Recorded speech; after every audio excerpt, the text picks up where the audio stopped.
O mês de outubro acabou, mas a gente vai continuar falando de educação aqui no Gente que Empreende e agora para falar com olhar de negócio.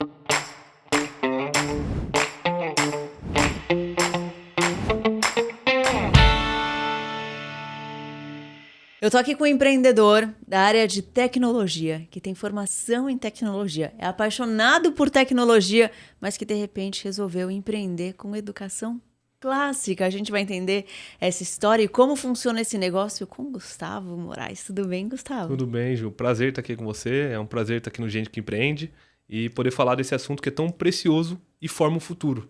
Exatamente, é algo muito importante, principalmente nesse momento em que a gente está passando uma transformação muito intensa de realidade mesmo, né? De relação com o trabalho, a forma como a gente trabalha vai mudar completamente, né? Com inteligência artificial.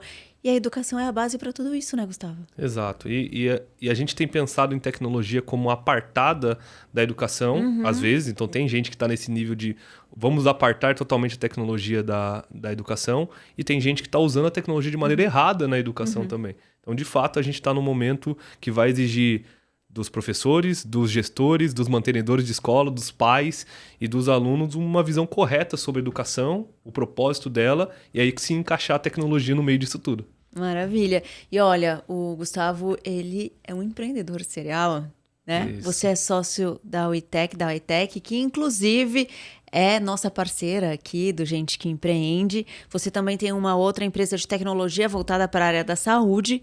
Como que você foi se meter na educação? Tá. Eu comecei com tecnologia e comecei com tecnologia bem cedo.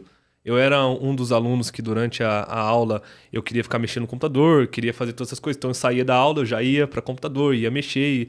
E nisso tudo, mexendo, aprendendo. O meu brinquedo da época, que não tinha celular, era o computador. Então eu tinha um computador para poder brincar com ele. E aí eu queria mexer com tudo isso. E eu lembro que em 2004, eu estava vendo, acho que era o Jornal Nacional. E estava falando sobre como o futuro ia precisar de pessoas que mexiam com o computador. Então ia ter uma demanda muito alta disso, mas não tinha pessoas capacitadas para mexer com isso. E eu lembrei para o pai, eu tenho um computador aqui, eu quero começar a mexer, quero começar a entender. E na época não era tudo isso que a gente está vendo de IA, era formatar o computador, instalar o Outlook, atualizar o e-mail, era muito mais simples. E eu comecei a mexer com isso tudo. Comecei a fazer essa parte de tecnologia, aí trabalhava numa lan house, trocava a hora da lan house para jogar. Eu trabalhava na lan house formatando os computadores e trocava esse dinheiro como horas na lan house para eu poder jogar com os amigos no fim de semana, jogar à noite e etc. E eu comecei a trabalhar com isso já. Então, desde muito cedo eu já trabalhava com a área de tecnologia e estava com computador, fui para a área de programação. Começando com os joguinhos, o que a gente fazia antes, bastante joguinho. Depois comecei na área de programação. E quando eu comecei a trabalhar, eu tinha já 13 anos, eu já estava trabalhando profissionalmente em uma empresa como prestador de serviço e era uma loucura, porque eu tinha que fazer alguns projetos e eles me pagavam por fora, eu não conseguia emitir, eu não conseguia visitar o cliente, porque eu era menor de idade, não tinha idade nem para ser menor aprendiz, mas eu já estava trabalhando da minha casa remoto e tinha uma parte desse trabalho remoto ainda, fazendo com código, e eu estava estudando ainda, eu tinha 13 anos. E quando eu fiz os meus 15 anos, eu comecei o ensino médio e eu estava estudando, e eu comecei... Nesse momento eu já tinha uma crítica. Eu falei, mas aqui na minha escola, e onde eu estou aprendendo, eu estou vendo que eu estou aprendendo para eu conseguir um emprego. Mas eu já tenho um emprego. E meu emprego está muito bem. E eu tinha 16 anos e eu estava numa empresa boa, legal, e eu estava ganhando mais do que meu pai e minha mãe. Com 16 anos, eu falei, eu já tenho um emprego bom. Então, para que serve a educação? Qual é a crise? Se a educação é para me dar um emprego, por que eu vou continuar estudando se eu já tenho um emprego? E eu comecei a ter essas crises e estudar, procurar, entender. Acabei a escola, não fugi da escola, não fui... E você vê isso se repetindo com muitas pessoas, principalmente na área de tecnologia. Bill Gates, Steve Jobs, lógico que eles já eram gênios, eles já estavam em Harvard e eles abandonaram Harvard por causa da educação. Eu abandonei o ensino médio comum, não é nada igual a eles. Mas você vê essa crise. Porque o Bill Gates ia fazer Harvard para poder aprender educação, para poder aprender tecnologia, se ele já estava fazendo uma coisa de tecnologia que estava sendo disruptiva no mercado.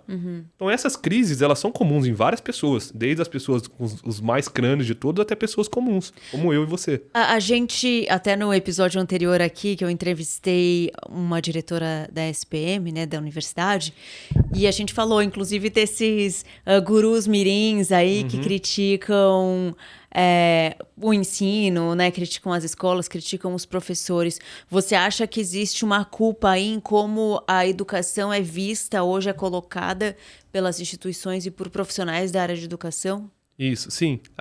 Aí essa é a crise.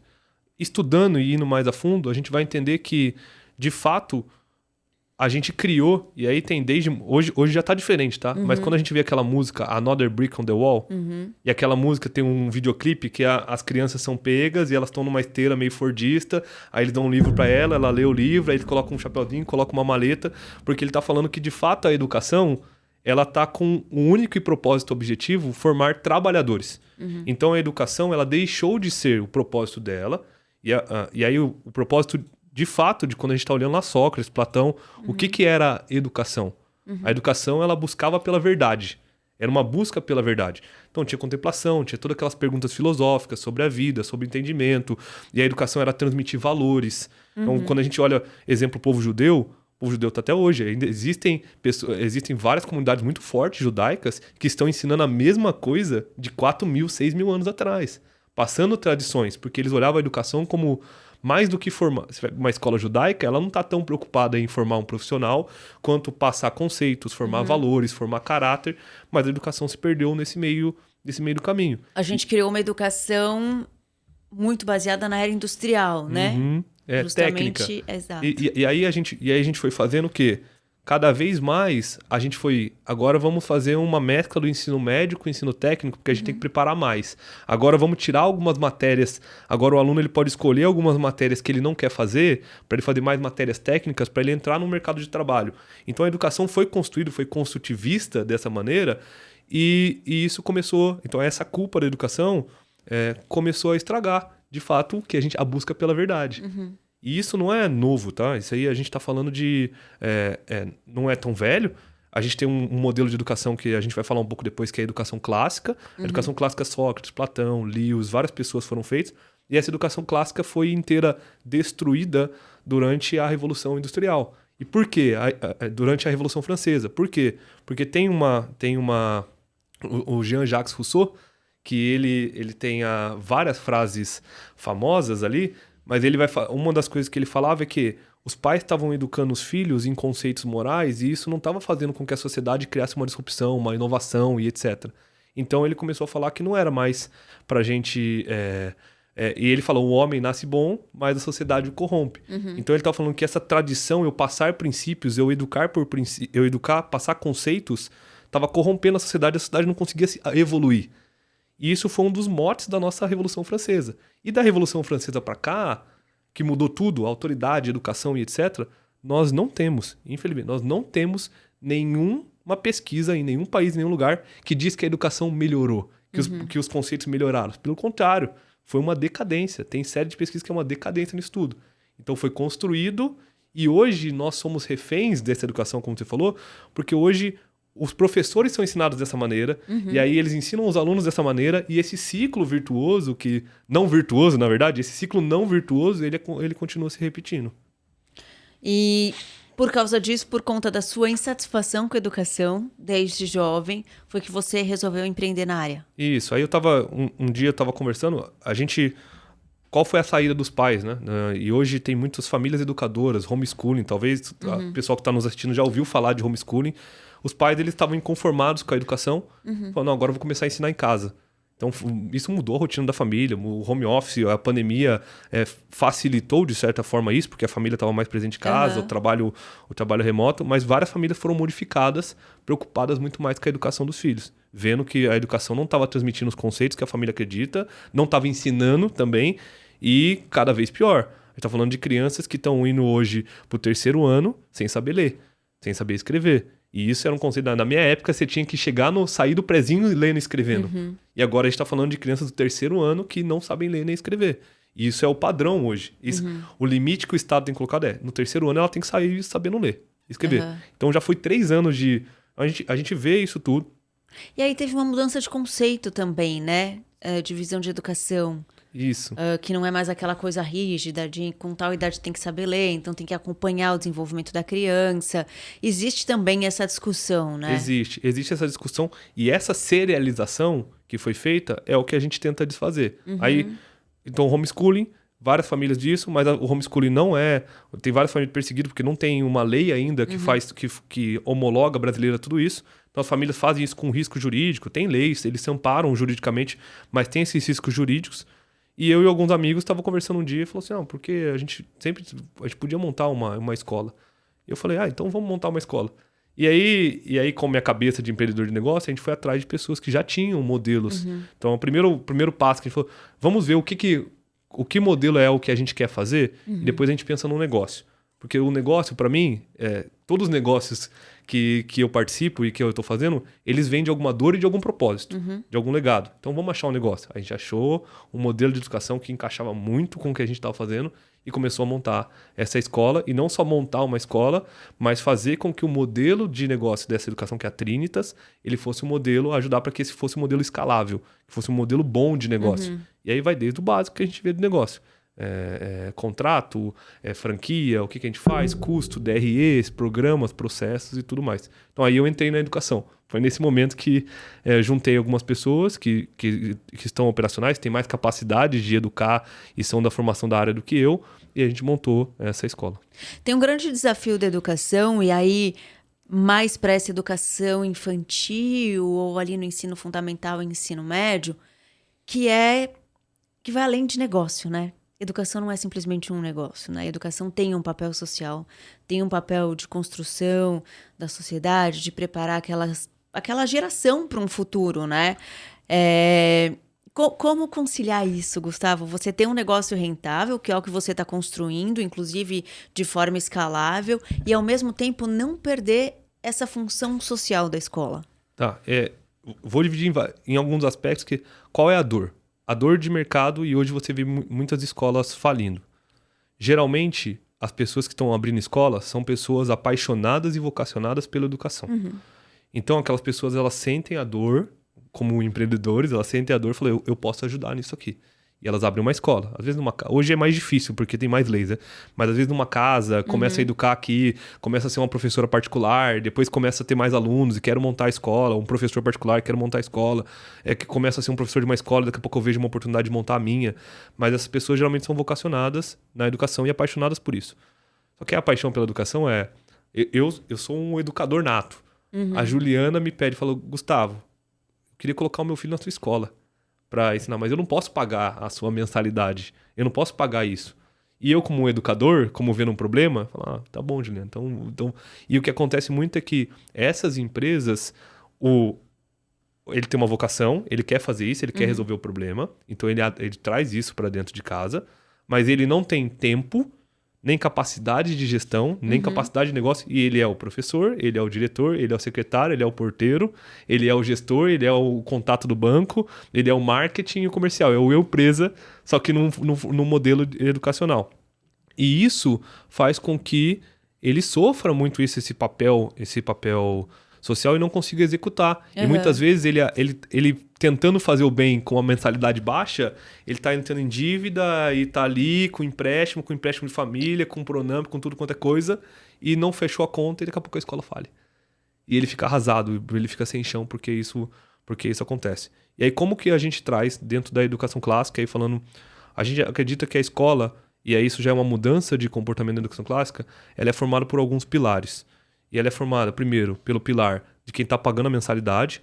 Então, a educação no Brasil, a gente não consegue fazer uma educação gratuita de qualidade. Não tem como fazer pública de qualidade com a qualidade que a gente está buscando na educação clássica e com confessionalidade e tudo isso. Então, existe uma matrícula, existe um valor para ser pago.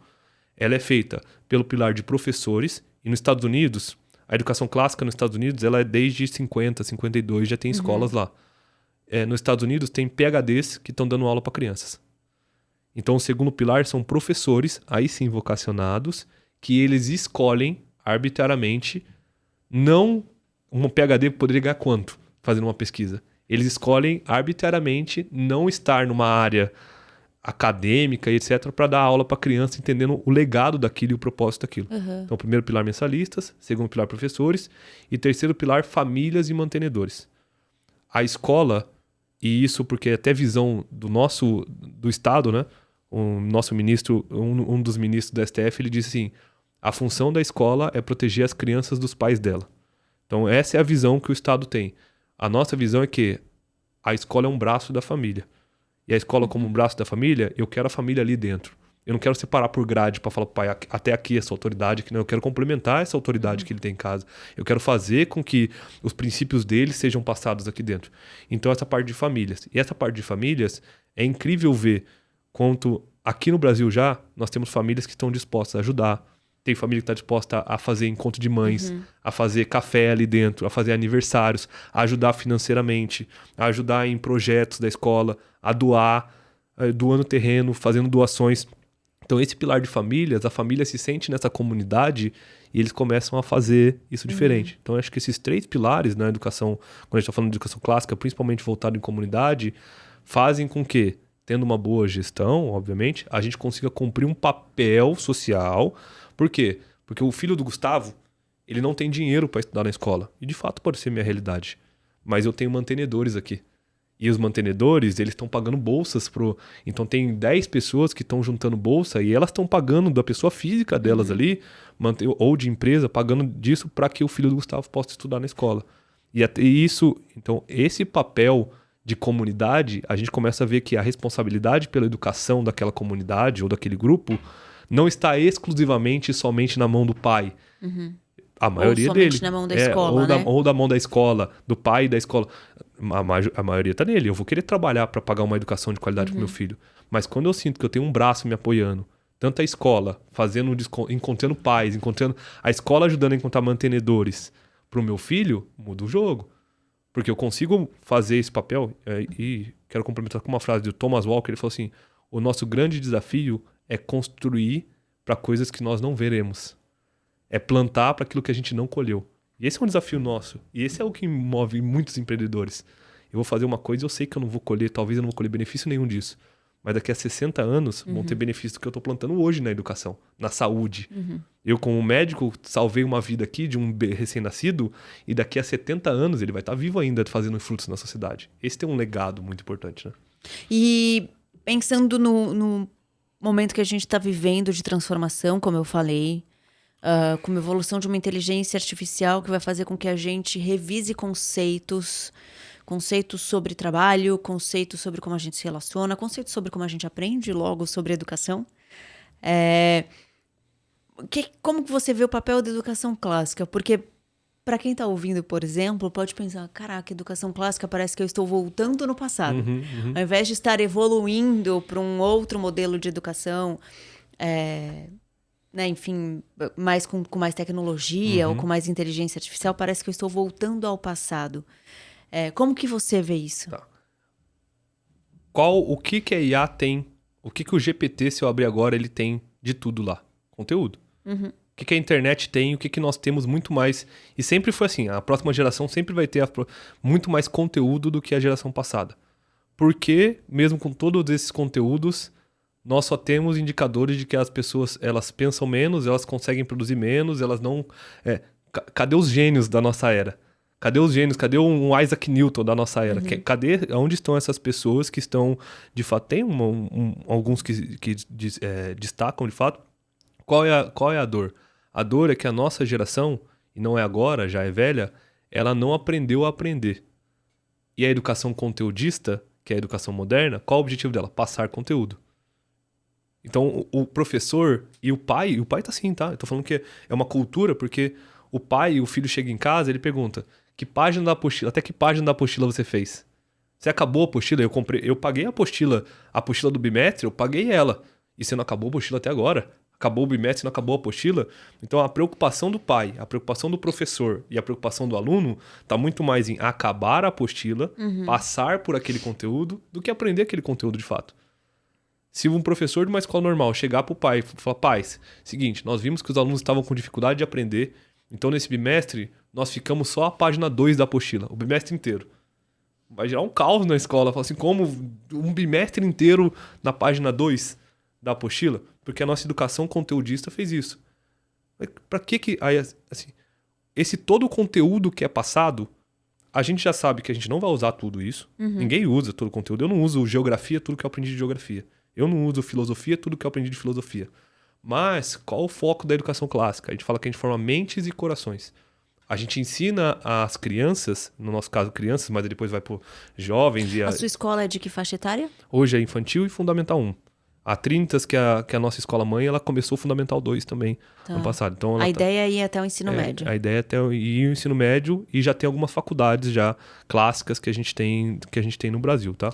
E aí, voltando, como que vocês ensinam as crianças? A gente molda, quando a gente fala que a gente molda mentes e corações. Quando a gente fala moldar mentes, eu estou muito mais preocupado em ensinar a Juliana como ela pode aprender. Eu estou muito mais preocupado em ensinar a Juliana a ser uma amante do conhecimento. Ensinar a Juliana a ela explorar isso tudo. Ensinar a Juliana como que é o comportamento dela em equipes, em grupos, como é o comportamento... Porque a grande dor, além do conteúdo, né, é que a gente tem uma competição na escola que é sempre individualista e que sempre tá igual. E aí eu tiro sempre 10 e a Juliana sempre tira 8 na escola. Aí eu saio e vou trabalhar com a Juliana no mesmo lugar. E a Juliana, ela é a gerente de marketing e relacionamento e eu não sou. Ué, mas como que isso é verdade? Eu sempre tirei mais nota que a Juliana. E a Juliana tá com melhor do que eu, mas eu sempre fui melhor que ela. Porque não tá num conteúdo que eu aprendi e memorizei na prova. Tá nas capacidades, nas habilidades, no tempo de cada um. E a educação clássica, e voltando à diferença, é que a gente ensina baseado ali no trivium, nas fases da criança, e no quadrivium. E essas são as matérias básicas, mas a gente vai usar os conceitos de como a criança aprende. Vou dar um exemplo só. Todo mundo que tem uma criança pequenininha sabe que a criança é um papagaio. Ali, que ela ouve, ela repete, ela ouve uma coisa. De onde você ouviu essa? Porque eu ouvi o papai falando, porque eu ouvi a titia falando. Então, nós usamos dentro da educação clássica essas fases de aprendizado que balizam o nosso conteúdo. Então, o que a criancinha pequenininha está aprendendo? Memorização, está aprendendo música, está aprendendo a fazer... As crianças da nossa escola, elas contam a história inteira em música e em gestos. Então, elas fazem a apresentação e gestos e vai incrementando esses gestos durante... Então, agora eu aprendi sobre Egito. Aí ela faz o gesto do Egito, é uma pirâmide. Agora eu aprendi sobre o povo da Mesopotâmia. Ela vai fazendo isso e essa memorização, essa repetição, ela vai fazer com que a criança aprenda. Porque as crianças... Qual criança não conhece Baby Shark?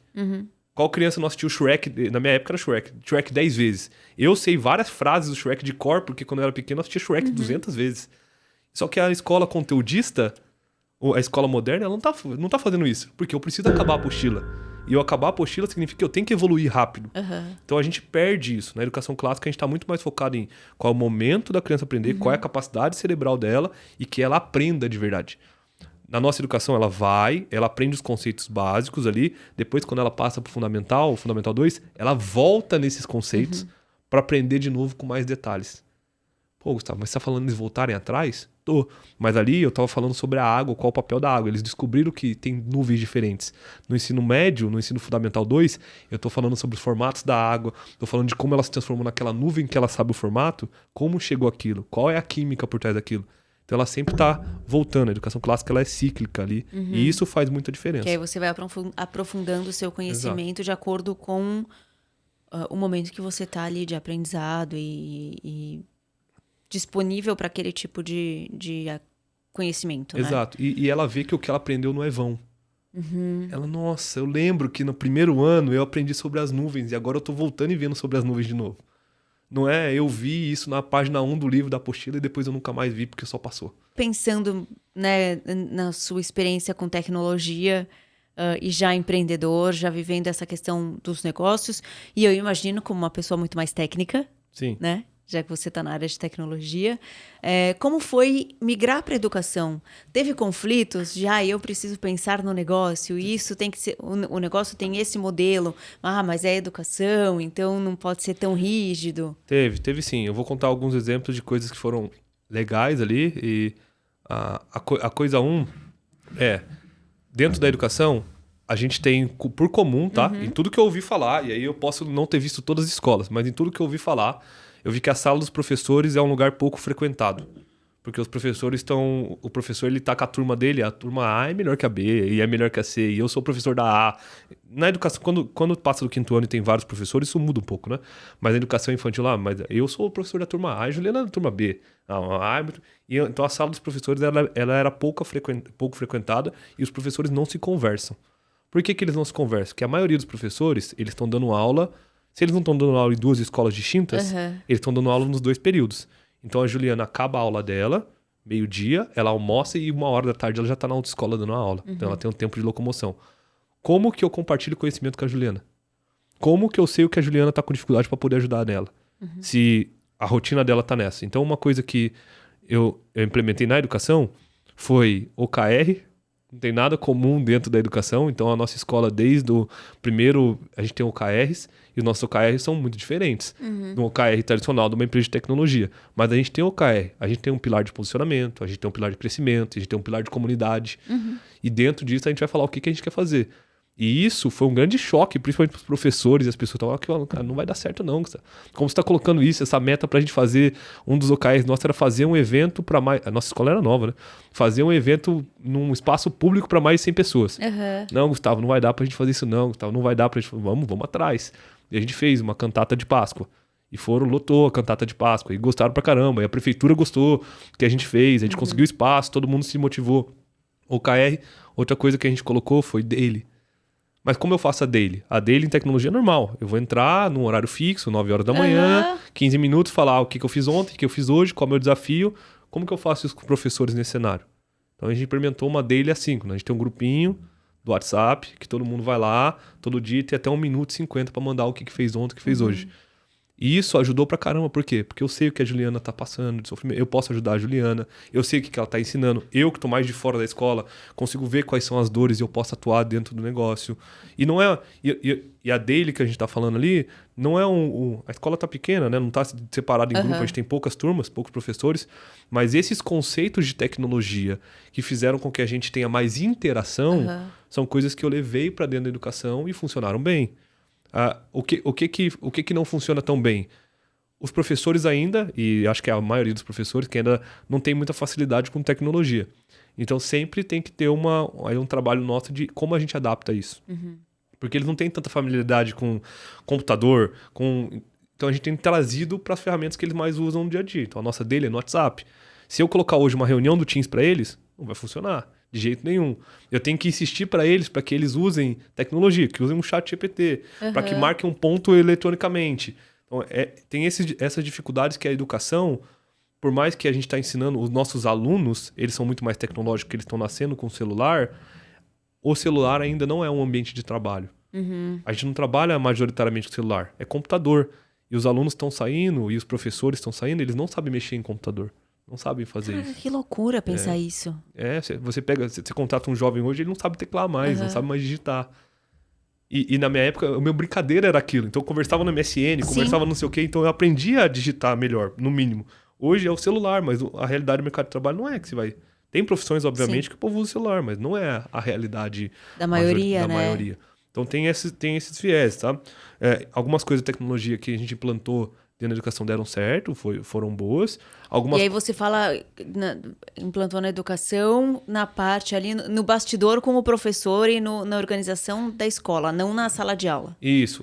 Aí na sala de aula, o que a gente tem feito muito? Para crianças, né, na nossa metodologia, a gente entende um perigo. E hoje de manhã eu estava conversando com um amigo sobre o celular. Ele estava falando do filho dele, muito pequeno, com o celular, e o que a gente estava... E como isso estava ofensivo, e ele pegou algumas coisas no WhatsApp que os amigos dele estavam compartilhando, do Rio de Janeiro agora, um monte de foto explícita, e ele estava falando... Caramba! E esse é um perigo da tecnologia quando a gente está dando a tecnologia, ela abre mundos ali dentro. Mas abre mundos... para uma criança sem filtro, sem condição, é a mesma coisa. E tem um videozinho desse que é comum de... Juliana, aqui, ó, nesse lado aqui tem uma pessoa matando a outra, mas não vem aqui ver, tá? E aqui, ó, tem tal coisa acontecendo, tem gente roubando, tem gente traficando pessoas, mas você não vem aqui ver. Quando se a gente fizesse isso na realidade com o filho nosso, a gente ia ficar abismado. E quando a gente vai com uma tecnologia mais cedo do que o comum para a criança, ela fica... A gente está dando esse poder. Mas eu controlo todos os apps. O caso dele de manhã. Estão mandando no WhatsApp. Pegaram os vídeos e mandaram no WhatsApp. Como você vai controlar isso? Que o seu amigo da escola tá mandando um vídeo de gente tomando tiro no Rio de Janeiro. Você não vai impedir que o seu filho veja, você vai só contornar que ele viu, né? Exato. Só que isso para a idade de uma criança, dependendo disso, é muito ofensivo. O que a gente implementa, né? A gente começou a trabalhar principalmente com esses métodos criativos, Steam, Maker, porque isso tem mais controle. A gente quer ensinar as crianças a mexer com tecnologia. Então a gente tem um material Maker lá que ele monta um camaleão, ele monta uma coisa elétrica. A gente quer que ele seja movido para isso, ele entenda como a tecnologia ela revoluciona de fato as nossas vidas. Mas a gente não quer expor ele antes da hora. Algumas coisas. Então a gente até fala com os pais, conversa com os pais, fazer esse trabalho manual, ter esse apreço no manual ali até determinada idade é muito bom. E eu sou uma pessoa de tecnologia. Mas eu já falei, em determinado momento a gente vai querer ensinar eles que eles programem, que eles tenham lógica de programação. Porque a lógica de programação é uma coisa que afeta a vida deles para sempre. E aí desde pequeno hoje, na educação clássica, nós ensinamos para ele lógica. Para quê? Para que chegue um momento ele entenda como o computador funciona, que ele entenda como isso funciona e que isso impacte a vida dele. E isso é uma coisa muito interessante, né? E aí tô falando como leiga, mas é muito diferente quando você, de fato, aprende a aprender, né, Gustavo? Porque você vai saber como buscar informação, como fazer os seus filtros, você vai ter interesse e de repente, até conseguir entender para que momento o mundo está indo e o que você precisa aprender para estar atualizado, por exemplo, né? Meu pai, ele estudou em colégio de padre. Meu pai tem 75 anos, ele estudou em colégio de padre. Uma educação clássica. Enfim, eu tenho tios, tias, né? Freiras e padres e tal. E aí meu pai ia, teoricamente, seguir esse caminho. No fim, ele não seguiu esse caminho. Mas eu vejo meu pai e como ele lida com ler, com aprender, com buscar informação de uma maneira muito diferente, mesmo em relação a outras pessoas da idade dele. Cara, você anda com meu pai no centro de São Paulo, ele conta história, ele sabe, qualquer coisa que você vai conversar com meu pai, ele tem alguma experiência, alguma coisa para contar. Meu pai tem muita facilidade em aprender língua, porque ele aprendeu latim. E isso é muito interessante, perceber isso e o quanto isso tem se tornado fundamental para esse novo momento que a gente vai vivendo. Um momento com inteligência artificial. Exato. Que eu consigo pesquisar e filtrar e ver que aquilo faz sentido e não faz sentido. E eu consigo não ser alienado ou dependente daquilo. De fato, a educação clássica, a gente está... alguns exemplos que você falou, é a contemplação, é a história, é o entender o quanto a história representa. Isso hoje... eu fiquei abismado com um exemplo.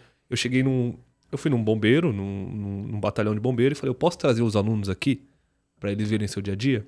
E o bombeiro ficou até emocionado e falou assim, faz muito tempo que não vem um pessoal no dia do bombeiro dar um presente, mas ninguém vem aqui pedir para a gente ensinar alguma coisa, porque a gente não... Ele falou, é a palavra dele, nós não estamos no livro deles. E olha como a gente... Você acha que o bombeiro não tem alguma coisa para ensinar? Cara, e uma profissão extremamente importante, a profissão importante... A cabeça do bombeiro, a velocidade, a disciplina, a reação. Ele sabe o que ele tem que vestir, o jeito dele trabalhar em equipe. Ele sabe que um tem que segurar a mangueira para o outro abrir. Todas essas coisas que são realidades da nossa vida, hoje, a gente está tirando a educação das nossas crianças. Porque a gente está achando que só passar esse conteúdo, que ele só ir de YouTube, ele vai viver. Eles não estão aprendendo a aprender e vivendo isso na prática.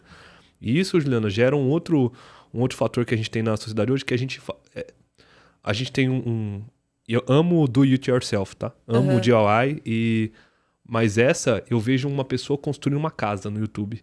E eu tenho a sensação de, porque é só conteúdo, que eu ver um vídeo no YouTube de como alguém constrói uma casa, eu consigo construir essa casa também. Se eu pesquisar no ChatGPT como fazer uma receita, eu consigo fazer isso também. E aí a Juliana faz a receita e eu faço a receita, a do Juliana fica top e a do Gustavo fica horrível. Seguindo a mesma receita.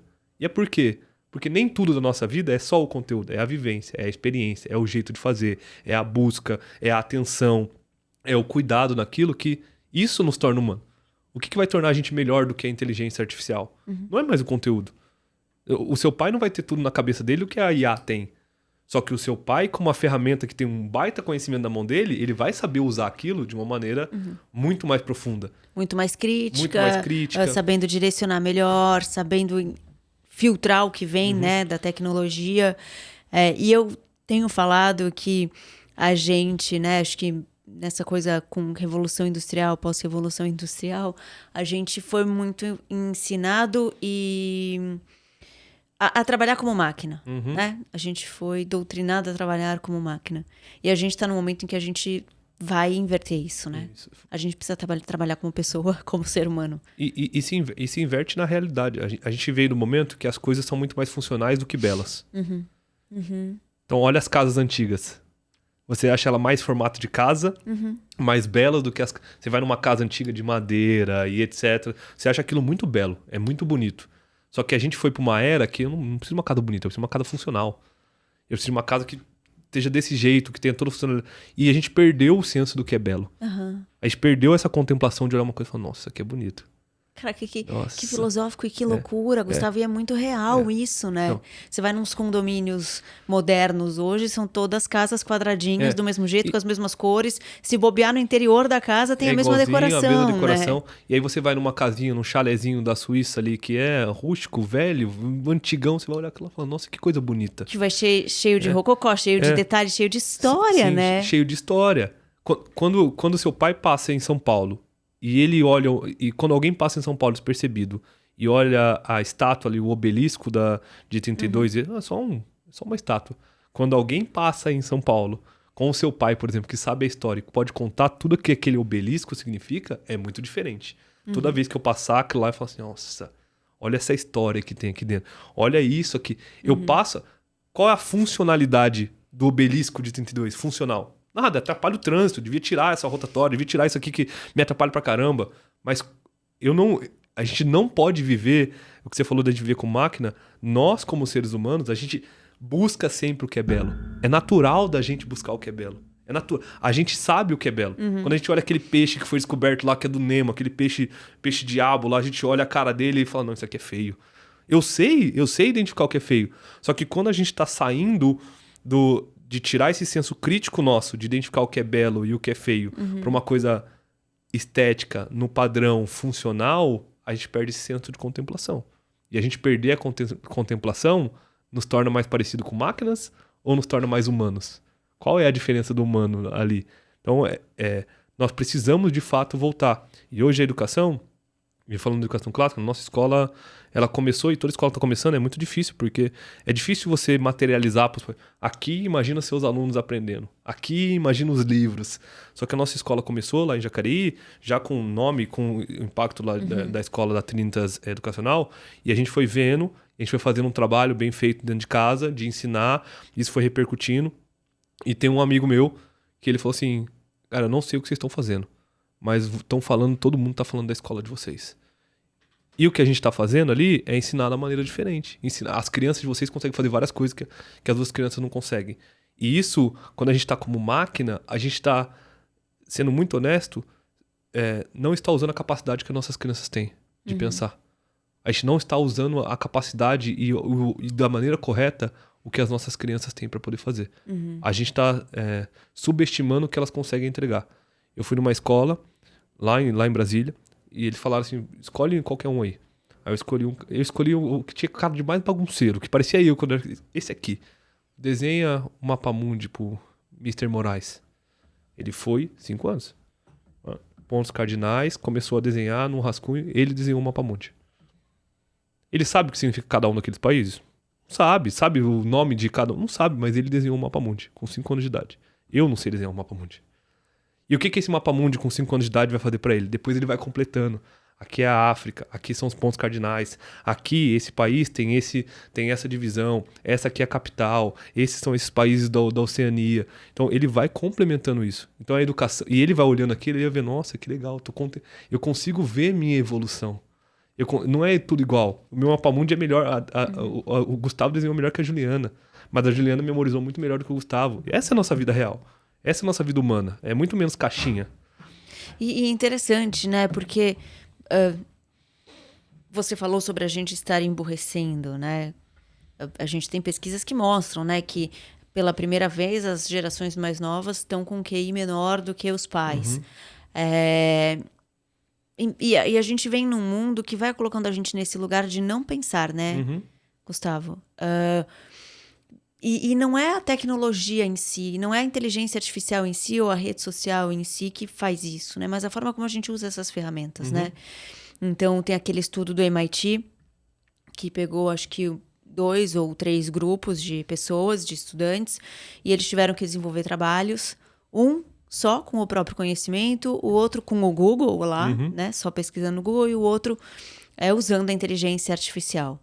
E eles mostraram que quem usou a inteligência artificial teve uma perda cognitiva ali, ou não aprendeu como deveria. Mas o problema não é a inteligência artificial. O problema é como eu uso ela. Se eu coloco a pergunta aqui, simplesmente pego o que ela está me dizendo e repasso para o meu professor, por exemplo, realmente eu não estou aprendendo nada.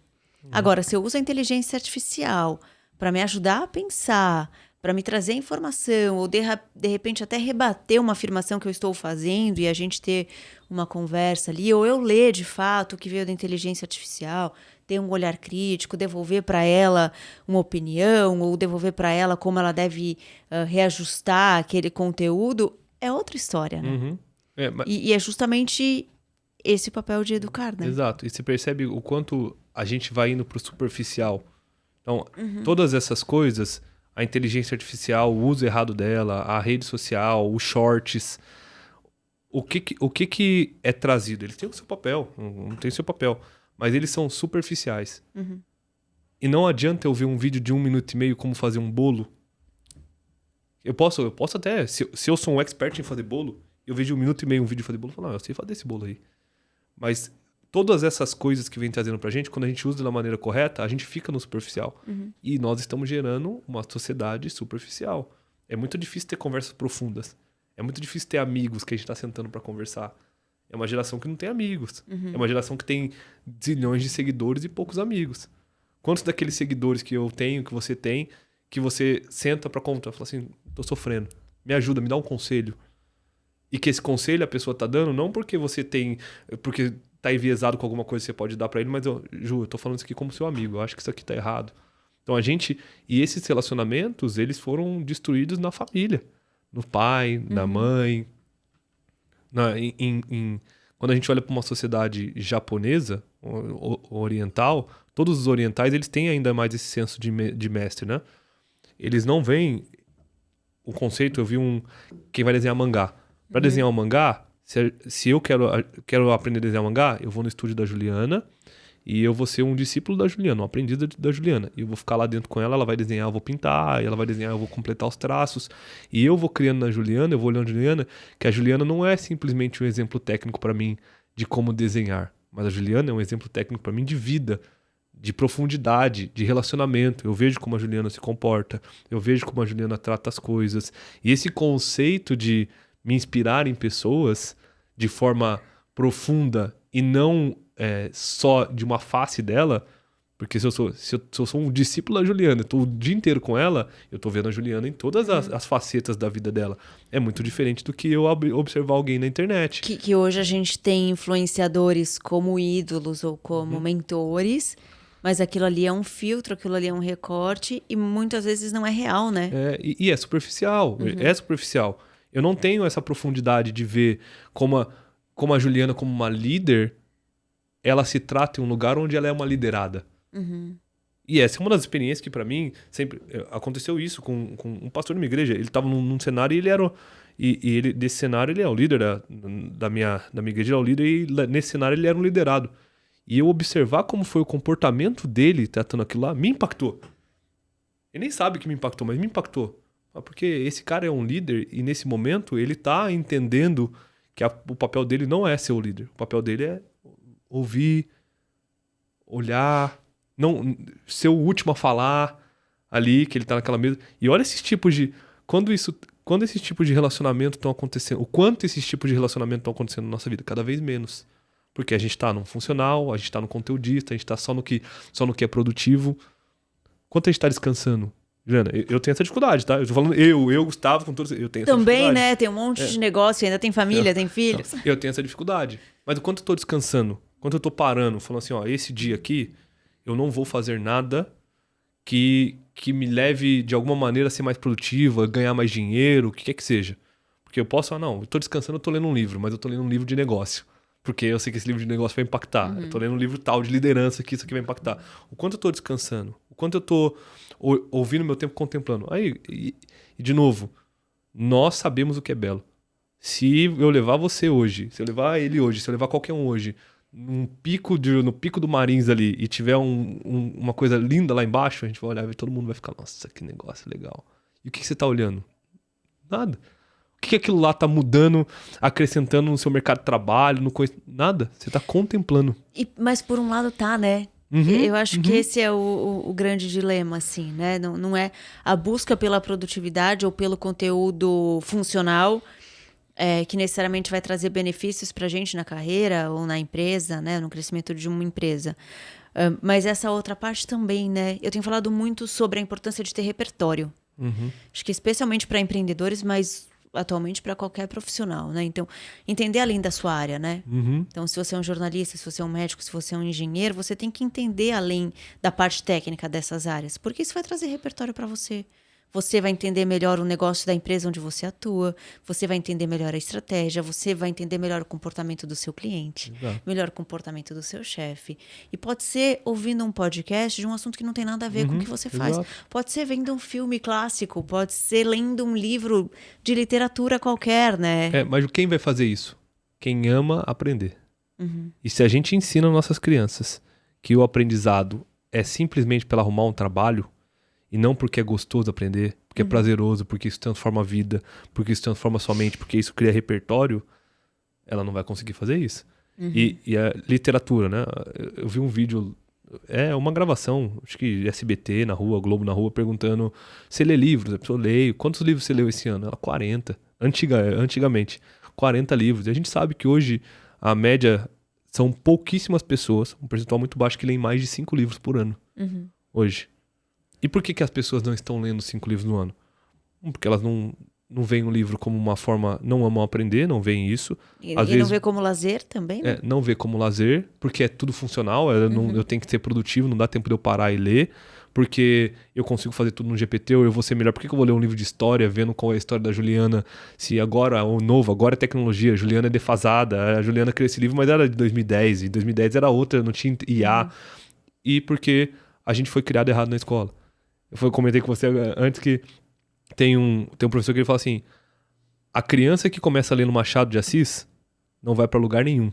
Porque Machado de Assis é denso, difícil de ler, ruim. Mas a criança que começa lendo Harry Potter, Crônicas de Nárnia, Pinóquio, e vê o quanto o livro é legal, o quanto aquela história mudou a cabeça dela, ela imaginou, alguma hora ela pode ler Machado de Assis. Alguma hora ela pode ler O Inferno de Dante. Livro complexo, difícil. Agora ela pode chegar nesse clássico e entender lá nesse clássico e falar: nossa, olha o detalhe que ele especificou, olha como que essa pessoa chegou. O Tolkien, ele criou uma língua, ele criou músicas, ele criou vários idiomas, ele detalhou todas as coisas. Olha o trabalho que essa pessoa teve para fazer esse conteúdo aqui, que eu posso falar assim: isso aqui é muito bom. E até entender, né, o que do clássico tem no que é moderno, né, que tem no que é contemporâneo, porque tem essas e apreciar as coisas novas. Né? Tem esse preconceito de que a escola clássica todo mundo é carrancudo, as crianças não brincam, elas são todo mundo ali e não faz. Não, a gente quer usar todas essas coisas. É que muda a nossa maneira de ver as coisas. Eu estou contemplando mais, eu estou indo mais em cinema, eu estou indo mais em teatro, eu estou criando mais arte. Porque quando eu crio arte, não só o latim, igual você falou, eu estou aprendendo latim. Não, aprender latim, quem que vai falar latim? Mas aprender latim, porque isso muda a capacidade dela pensar, ela tem mais facilidade de aprender outras línguas. Tem inúmeras coisas boas de aprender latim, de tocar um instrumento. Mas eu não quero usar a profissão. Mas tocar um instrumento, aprender a tocar, aprender a música, ritmo, não é por causa de só músicos vão fazer isso.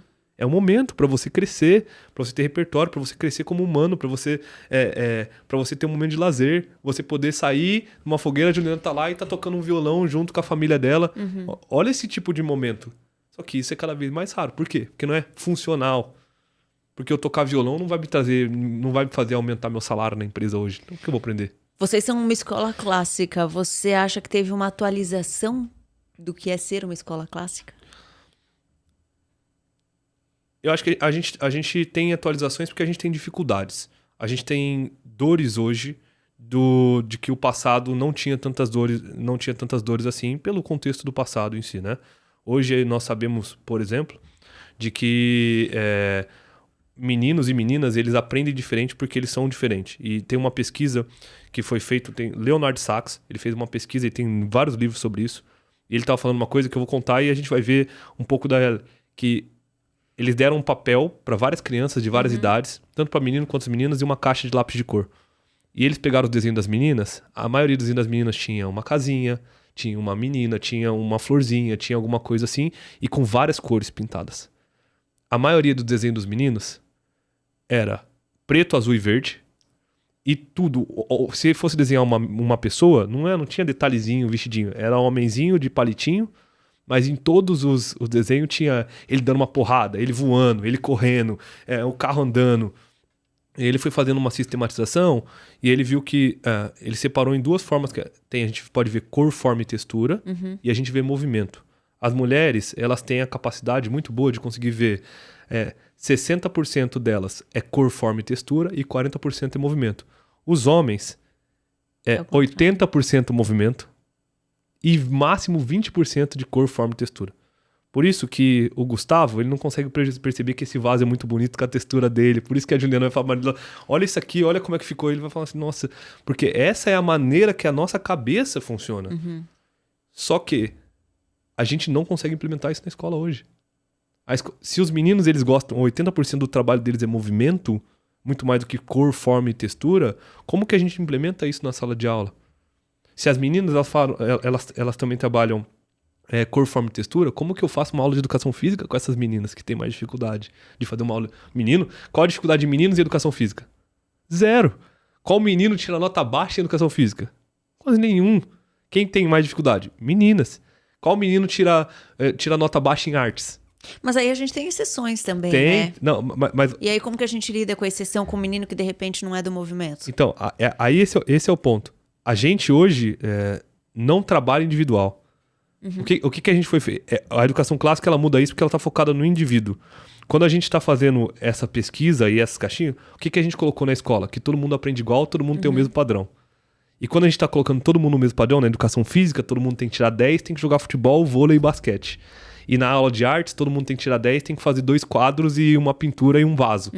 Quando a gente colocou esse padrão para todo mundo e equalizou isso tudo, a gente destruiu o aprendizado. Na escola clássica, o que nós estamos preocupados? Em como eu olho as habilidades da Juliana, que a Juliana pode ser uma excelente artista, ela pode ser uma excelente atleta na educação física. E como eu trabalho ela como indivíduo para que essa habilidade dela seja potencializada. Só que as nossas escolas, a gente criou um padrãozinho só. Então você falou de adaptação, mas essa é uma dor de agora. E isso, né, Gustavo, voltando para a questão do negócio, essa questão de você padronizar a escola é porque você precisa ter aluno em sala e escalar esse negócio, né? Como que você lida com isso? Pensando assim que você tá com um modelo de educação, que a intenção é escalar, inclusive, né? Ter franquias e tudo mais, e ao mesmo tempo ter esse tratamento individual. É possível que essas duas coisas andem juntas? Menos alunos em sala de aula, não tem como fugir. Eu não consigo ter uma sala de aula com 40 alunos, porque se eu vejo o professor que ele tem que ser um mestre e um exemplo, eu não consigo colocar 40 alunos na sala de aula para ele poder fazer. Então isso impacta diretamente em estrutura, isso impacta diretamente em custo. E aí por isso que vem aqueles 3 pilares que a gente tem. A gente vai ver que nós buscamos arduamente que nossos professores sejam os mais bem pagos no que eles estão fazendo ali. E que a nossa escola tenha o melhor... Aí que está a cabeça de gestão. Como eu posso adaptar no meu negócio, entendendo a necessidade do meu cenário, para que de forma de gestão, da forma rentável, a conta feche. A conta feche nisso tudo. Como que eu vou fazer isso? Porque se eu estou competindo com uma escola onde o primeiro ano deles tem 60 alunos e o meu primeiro ano tem no máximo 18 alunos, eles estão dividindo o custo fixo deles em 60 da sala de aula. Eu estou dividindo em 18. A minha mensalidade tem que ficar mais cara. Só que qual é o cenário nisso daqui? Eu preciso fechar a conta para que eu vou ter os pilares, vou ter mantenedores que conseguem ajudar, vou ter bolsas que eu consigo ajudar, com certeza. Mas eu preciso fechar a conta para que esse meu produto faça sentido e eu consiga manter ele. A Juliana, quando está colocando um filho numa escola, ela não espera que ano que vem essa escola vá embora e muitos pais estão mudando para perto da escola, muda de localização, muda de cidade, muda o trabalho, muda o turno do trabalho, porque ele espera que o filho dele vai começar ali e, sei lá, se Deus quiser, sair no ensino médio. Passe os 15 anos da vida dele ali estudando, né? Então a gente tem que fazer uma coisa que a conta fecha, aí fica mais caro. Então a nossa educação, a educação clássica, geralmente ela está mais cara, a mensalidade está mais cara do que isso, mesmo tendo apoio. Como eu falei, a gente tem o dono do nosso prédio, ele voluntariamente, ele falou assim, eu não quero cobrar o preço que eu cobraria de aluguel para vocês, porque eu acredito nesse propósito, eu acredito no que vocês estão fazendo e eu quero cobrar isso aqui de vocês.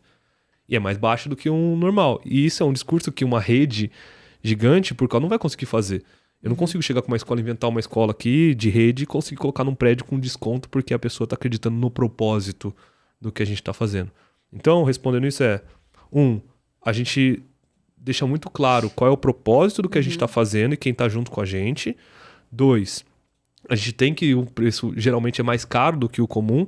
Eu falei o preço para você, então na região nossa lá, o nosso preço é mais ou menos 30% mais caro do que o preço de uma escola normal. Esse é o preço. E eu não consigo fazer mais baixo.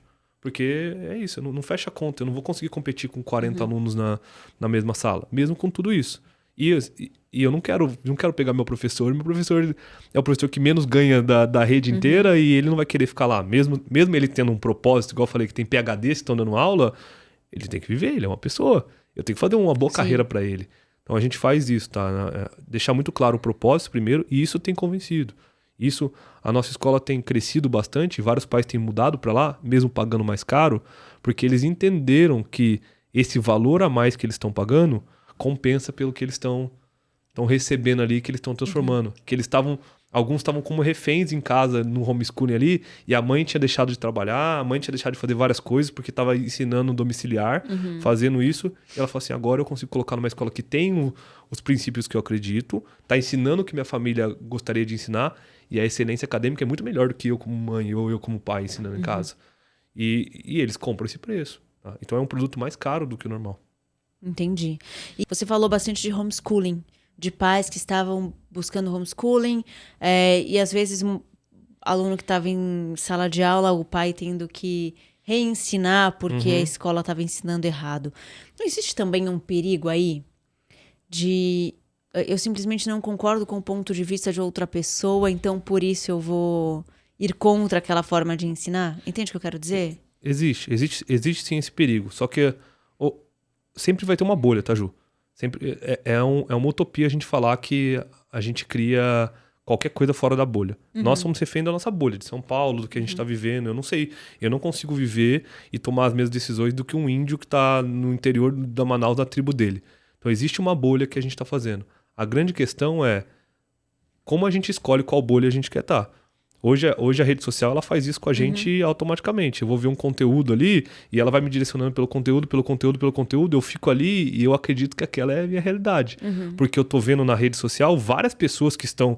Isso aconteceu muito por política, né? Política acontece isso. Se eu sou de um viés político, eu tenho certeza que eu abri meu Instagram, eu tô vendo zilhões de pessoas que têm esse mesmo viés político. Eu falei, é isso que é a realidade. Então o ser humano, a gente sempre vai criar bolhas. E eu acho que essa questão do pai ali é essa escolha dessa bolha, tá? Essa escolha dessa bolha.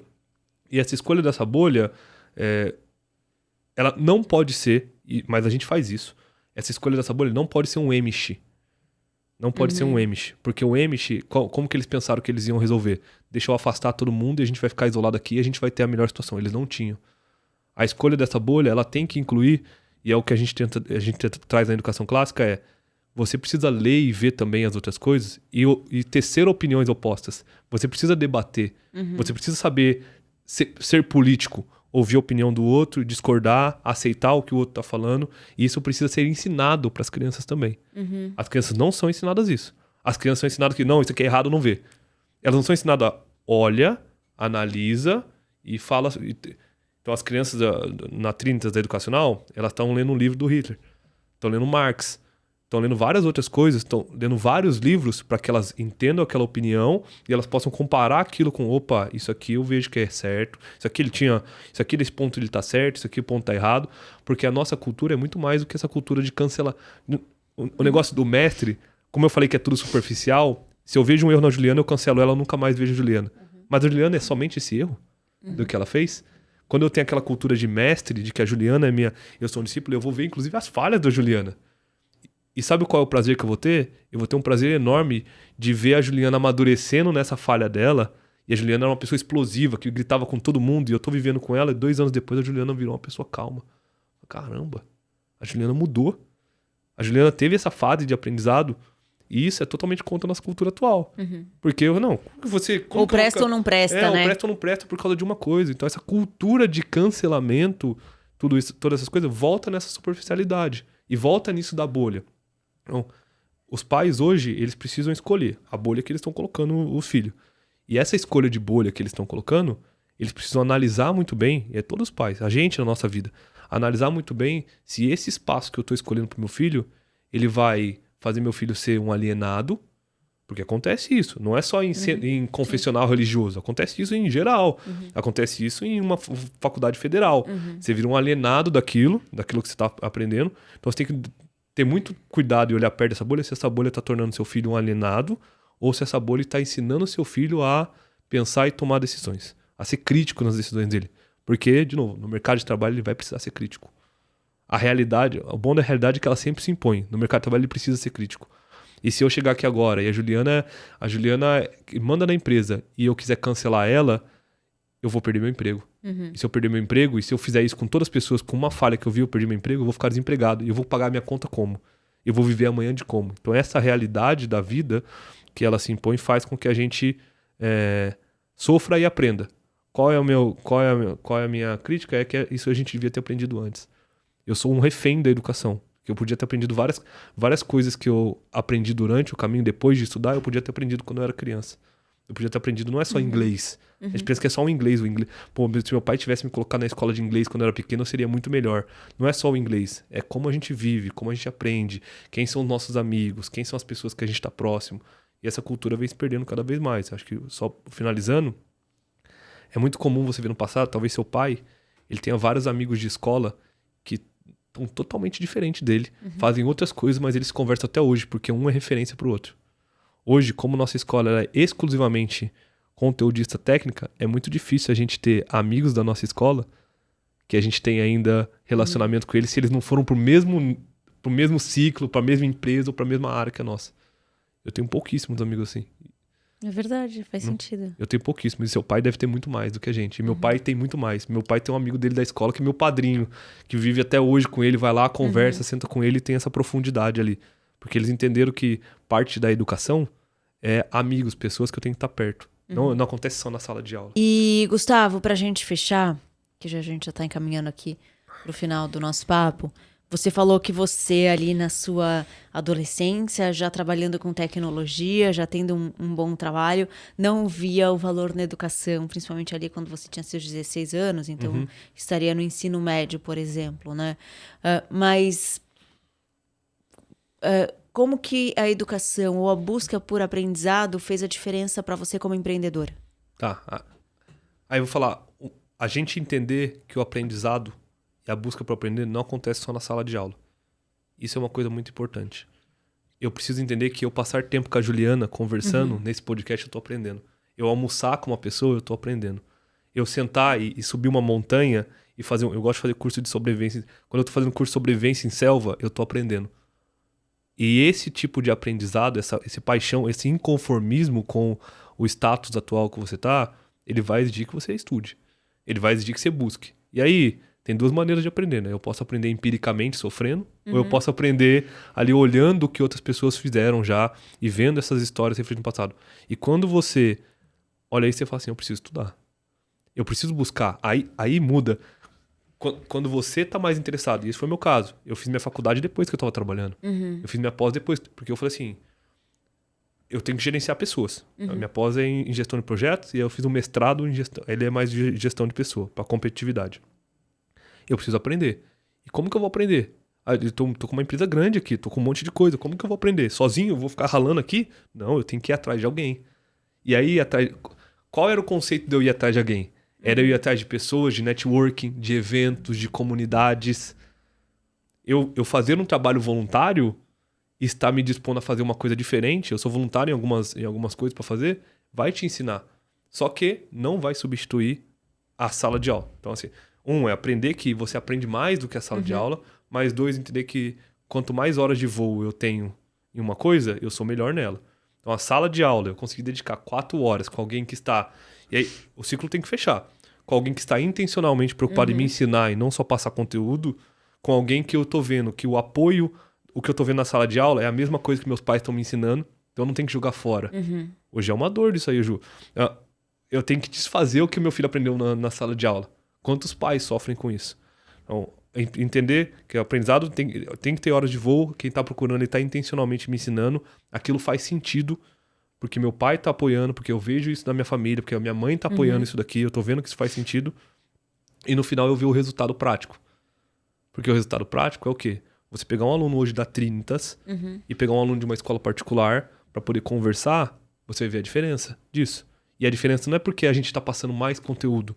Às vezes é porque a gente está passando até menos conteúdo do que eles. Mas a gente está garantindo que essa criança está aprendendo, está com paixão de aprender. Tem um livro que conta uma história de uma menina que ela entrou numa grande universidade dos Estados Unidos e ela tinha vindo de educação clássica. E os outros colegas de trabalho da escola dela vinham de escolas profundamente técnicas que preparavam especificamente para essa faculdade. E ambos passaram, né? E aí ela falou que nos primeiros meses ela sentia muita dificuldade, porque o professor passava várias coisas que ela nunca tinha visto na vida dela.